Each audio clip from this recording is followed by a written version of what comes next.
La première des choses, remettez la fédération avec un comité élu. C'est-à-dire il faut administrativement remettre la fédération dans son fonctionnement normal. Parce que cette fédération ne fonctionne pas normalement aujourd'hui. D'un côté, la normalisation, qui est la conséquence de quelque chose qui ne fonctionne pas. De l'autre côté, ce sont des mesures conservatoires qui avaient déjà été prises par l'un des ministres qui était ici, des sports. L'autre qui arrive après un engagement auprès de la CAF de remettre ses prérogatives à la FECOFA, les garde aussi, et ça pose problème. Ça pose problème. Donc, il faut que cette fédération retrouve d'abord sa structure et son fonctionnement normal. La souveraineté, et là, c'est à travers les élections. Qu'ils organisent leurs élections, ben, je suis sûr, mais je doute fort. À suivre parce que moi, je suis branché. J'ai gardé beaucoup d'autorités africaines en matière de football. On gardait contact avec moi. Mais quand j'ai dit tout à l'heure, tout déplacement des Comores à l'extérieur, première des choses, c'est se battre comme on peut glisser. Comment on peut glisser. Vous connaissez la raison? Si on organise des élections aujourd'hui, les gens de Mali vont revenir. C'est uniquement ça. C'est ça l'argument. Deuxième argument, il y a encore beaucoup de choses à faire au sein de cette fédération. Je me suis posé la question, moi j'ai géré cette FECOFA, mais aucun jour j'étais président et financier. Aucun jour. Que j'étais président et financier, je voyage avec mon ordinateur en train de transférer des fonds, tout ça là. Seul gérer les finances, jamais. Le finance était géré par les financiers et le deuxième vice-président. Le deuxième ou troisième vice-président chargé des finances. Mais moi, je ne faisais pas les transferts. Ça, c'est pas mon rôle. Mais c'est pas normal qu'un monsieur, quand il disparaît, c'est lui-même qui doit faire les transferts. Alors qu'ils ont engagé un financier. C'est pas normal. Je ne sais pas ce qu'on appelle remettre des choses en ordre. Ça pose un problème. Sérieux. Deuxièmement, comme je vous ai dit, le football est en train de souffrir de cela. Il souffre de cela parce que le championnat, c'est vrai qu'il y a des aléas.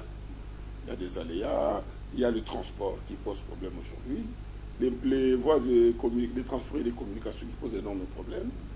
Les clubs ne savent pas se mouvoir facilement. Il n'y a plus de compagnies d'aviation pour pouvoir le faire. Il n'y en a qu'un seul CCAA qui est déjà submergé. Le gouvernement a retiré sa décision de financer la Linafoot. J'ai appris la formule qu'ils ont choisie. J'ai pu comprendre que c'était une formule pour faire face à toutes ces difficultés. Donc, cela signifie que le football ne se porte pas bien. Le football ne se porte pas bien. Mais j'aimerais toujours rappeler aux uns et aux autres que dans le football, ce sont les statistiques qui comptent. Ce ne sont pas des commérages. Celui-là, celui-là, celui-là, celui-là. Ce sont les statistiques. Et quelqu'un ne cesse de me rappeler tous les jours. Monsieur le Président, nous sommes le deuxième pays le plus capé. Toute compétition de la CAF confondue, nous sommes le deuxième pays le plus capé d'Afrique. Ça signifie que quelque part, et à un certain moment, on a produit. On a produit. Nos clubs étaient toujours au top. Notre championnat était parmi les 5 meilleurs championnats d'Afrique. Aujourd'hui, j'ai vu une liste qu'on a publiée dans les réseaux sociaux dernièrement. 12 premiers championnats, nous n'y sommes pas. Ça suffit, nous devons réfléchir. C'est ça le véritable problème. Le problème, ce n'est pas de chercher à savoir, il faut chasser tous ceux qui ont travaillé. Mais moi, j'ai travaillé, j'ai géré pendant 18 ans. 18 ans. Mais tous ces présidents de ligues, des plans d'entente, des cercles à Kinshasa, à l'intérieur du pays, qui se sont battus avec parfois des moyens minimes pour bâtir, pour gérer ce football. Est-ce que vous pensez que vous allez arriver un jour, vous balayez tout le monde? C'est pas normal. Déjà, la FECOFA là-bas, il y a des jeunes qu'on a formés. Il y a des jeunes qui ont été formés sur le programme informatique, tout ça là, FIFA, consort, avec des CAF, et ainsi de suite. Il y a des jeunes qu'on a fait former, qui ont suivi des formations en management des sports à l'université Cheikh Anta Diop, qui est une formation de la FIFA. Il y a ceux qui ont fait le droit sportif, qu'on a formé. Les gens qui ont fait la comptabilité sportive, toujours sur le module de FIFA qu'on a formé. On arrive un matin, ce sont des jeunes, ce sont des administratifs, des techniciens. Vous les chassez. Vous emmenez des gens qui n'ont aucune formation. Et comment vous pensez que ces choses iraient mieux? Comment vous pensez que vous allez mieux gérer? C'est vrai, les membres du comité de gestion sont partis à travers la normalisation. Est-ce que le rôle c'était de chasser toutes ces informations, des jeunes qui étaient bien formés, qui constituaient l'âme même de la fédération. Indépendamment de M. Marie. Ces gens ont été formés pour ça.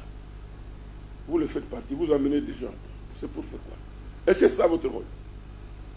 C'est pas ça votre rôle. C'est pas le rôle que la FIFA vous a donné pour la CAF. C'est la FIFA. Et toute la difficulté, c'est là. Vous avez des ratés, c'est là, c'est de suite, tout. Il y a des difficultés. Une assemblée générale qui prend maintenant 9 heures ou 10 heures. Tout ça là parce qu'on sent le désordre. C'est ça la réalité.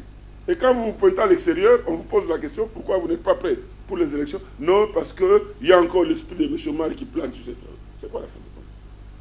Quelqu'un m'a même dit hier qu'il paraîtrait que tu seras le nouveau candidat. J'ai dit, mais écoutez, ils sont sérieux. Dans le football, j'étais président de la République. Hein? Président de la République du football, j'étais président de la République. À la CAF, j'étais premier vice-président. Président intérimaire de la CAF et de droit vice-président de la FIFA. Est-ce que vous pensez vraiment que je dois quitter mon piédestal pour revenir encore commencer à concourir pour être président de la fédération? C'est ridicule. C'est ridicule.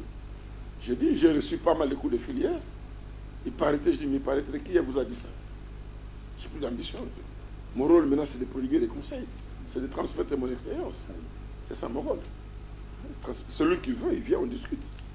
Je vois des difficultés, des problèmes, je lui dis, voilà comment il faut contourner. Ceux qui ont comploté pour que je tombe, c'est les complots internes. Parce qu'il y a des externes internes. Quelle est la finalité aujourd'hui? Quelle est la finalité? Non, aujourd'hui, on est nulle part. On est nulle part. Je ne peux pas citer son nom. Ce matin, j'ai parlé avec un de mes collègues du comité exécutif qui est encore là. Tout ce qu'il m'a dit, grand frère, nous te regrettons aujourd'hui. Nous te regrettons.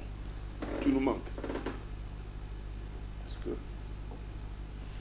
il n'y a plus d'autorité, il n'y a plus de leadership. La voix ne porte plus. Nous sommes devenus aphones. Et sur tout le plan. Et comment voulez-vous que les choses aillent mieux? C'est pour ça que je vous avais dit, première condition, remettez cette FECOFA-là en ordre. Mettez le comité. Évitez cette tendance à cause de Omar, on veut glisser tout ça là. Évitez ça.